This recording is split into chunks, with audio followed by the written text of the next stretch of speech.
If I was a little negative with pornography, we're back to the ass-kissing with Godspeed on the Devil's Thunder. It's seriously in my top 3 Cradle of Filth albums. Godspeed is my favorite concept album they've done. It has some of the best use of narration, and it's possibly one of their most focused releases. We lost 2 members this time, guitarist Charles Hedger and drummer Adrian Erlandson. They didn't replace Hedger, so Allender is doing all the guitars, and on drums now is Martin Skorupka. I'm sure I screwed that name up. But sadly, this is the last Cradle of Filth album to feature Sarah Jezebel Diva. She left shortly after to focus on her solo career, and it's a shame too because she's hardly even noticeable on here. But she did come back for Midnight in the Labyrinth, and that album feels like a great send-off. Godspeed is an incredibly dark album given the subject matter and historical sources it's based on. It's about Gilles de Rais, who was a leader in the French army that fought alongside Joan of Arc.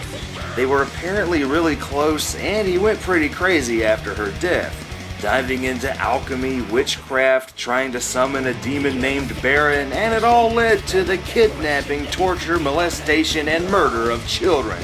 Christ, that's messed up. This feels like a companion piece to Cruelty and the Beast, in that both are concept albums based on historical figures that committed some incredibly horrific crimes. Though I'll say that to me, the execution on Godspeed is much better than Beast. For one example, we had Ingrid Pitt play Bathory for 2 bits of narration on Beast, while everyone's favorite pinhead, Doug Bradley, plays de Rais on Godspeed, but instead of just a line here and there, Bradley's all over this thing. It's some of the best and most chilling stuff he's done with Cradle of Filth. Just about every song has him on there, telling his story with such a calm and collected manner that it just runs chills down your spine. Just listen to him casually explain some of the heinous acts he committed. Sometimes I beheaded them with daggers, with poignards, with knives. Sometimes I suspended them in my room from a pole or by a hook and cords and strangled them. And when they were languishing, I committed with them the evils of the flesh. He's featured on just about every track on here, guiding us from the moment he lost it all the way to his execution. It's fantastic and really adds a different dynamic than just having a bunch of songs about him. It's like he's sitting there writing his memoirs. The music at the time of its release was the first time I had really been impressed since Midian or Damnation. It's gothic, dark, heavy, and incredibly memorable. It all begins with In Grandeur and Frankincense, Devilment Stirs, a great instrumental track that has a vibe that kinda reminds me of the old Full Moon movies.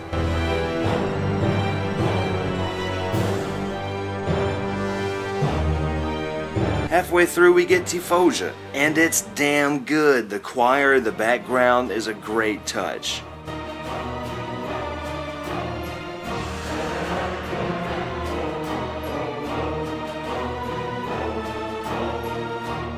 Then they end the album with the epic piece Corpse Flower.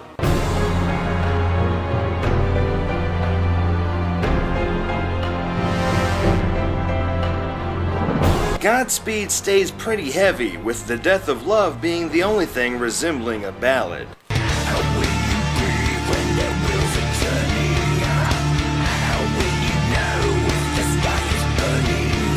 But damn, Shout Out of Hell, The 13th Caesar, Tragic Kingdom, and Sweetest Malficia keep the pace of the first half going at breakneck speeds. I love the hell out of Sweetest Malficia.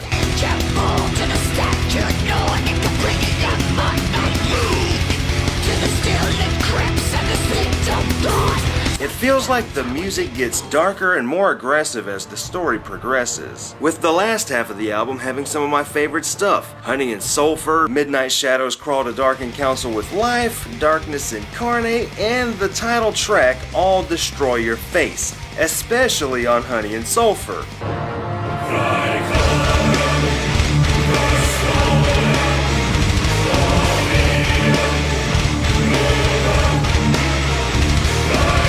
Godspeed is Cradle finding a good balance between the great songwriting and atmosphere of Dusk, Beast, and Midian, while keeping their newer, clean, and crisp production of Nymphetamine. After a couple of albums that were kind of okay, this one is a masterpiece. The dark subject matter, the throwback to the Hammer horror-style orchestra moments. This is Cradle of Filth taking bits of the older days while moving forward at the same time.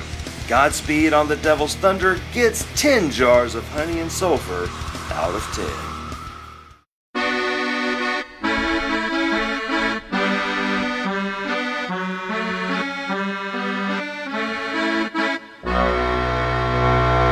Black rain fell from the sky.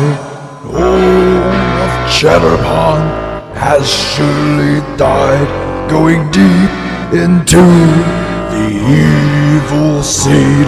By the hands of God, they rinse and repeat. Red bumps lay where the black forest stood. From the razor blade in the sky, the vegetation is gone, so is everyone else, but one has surely survived.